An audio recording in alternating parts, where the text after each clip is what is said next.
Thank you, Mr. Chairman. I thank Ms. Yellen for appearing today as well.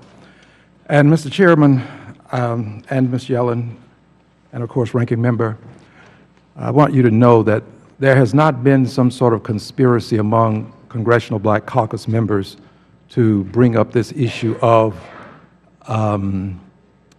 black unemployment, although I think we do talk about it among ourselves quite regularly. But I do believe that a basic premise that may be of help to us is the notion that in the beginning was the Word.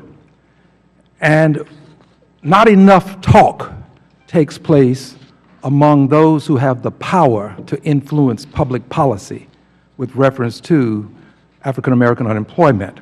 To this end, I am concerned and would ask if you have in your statement given a specific reference to African American unemployment and the statement that you made today. And I apologize if I missed it, but was there a specific reference to African American unemployment?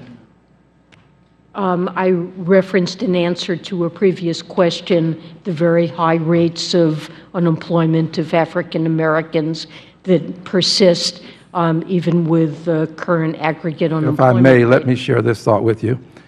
If it is, and I believe you are in agreement that it is a serious problem, not just a problem, but a serious problem. I certainly agree with that. that. If it is a serious problem, I would ask that you make it a part of your actual statement that you present, and that you publish it, and that you continue to say to those of us who can make a difference, and we should be able to make the difference here in Congress.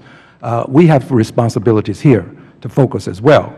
But if you would make it a part of your statement, and if you would publish this, I think it can have a meaningful impact on policymakers up and down the line.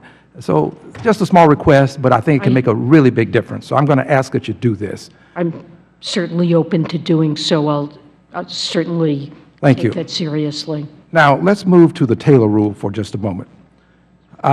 You have indicated that the Taylor rule would be a grave mistake and that it would be detrimental to the economy and the American people.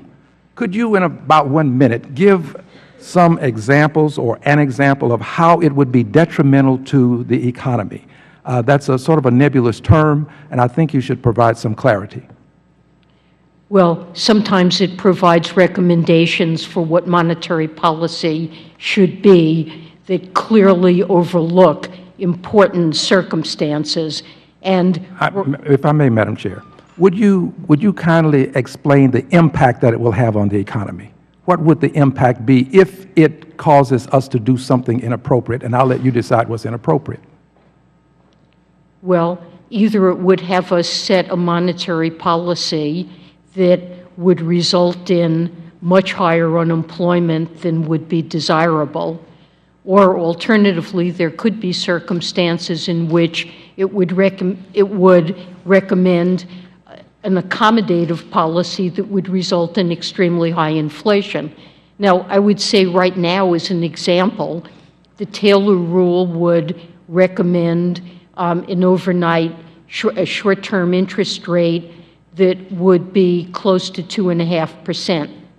And I think in light of the slow growth in the U.S. economy and the fact that we have needed to hold the federal funds rate for almost 7 years, at zero to achieve the progress that we have made, that setting it at the level that it would now recommend would be highly damaging to the economic situation.